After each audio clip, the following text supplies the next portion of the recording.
Hello guys, in today's video I'm going to show you how to add no-go zones and visual walls in your ROBOROCK QRevo Edge in your map.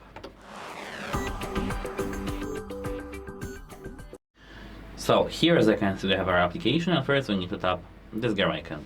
Scroll down to the Manage Maps, and now here tap your map. Here, as I can see, we have a no-go zone. Here tap invisible wall, and here we can now add invisible wall in our room. Let it be over here. And now let me add no-go zone, which can be, for example, over here.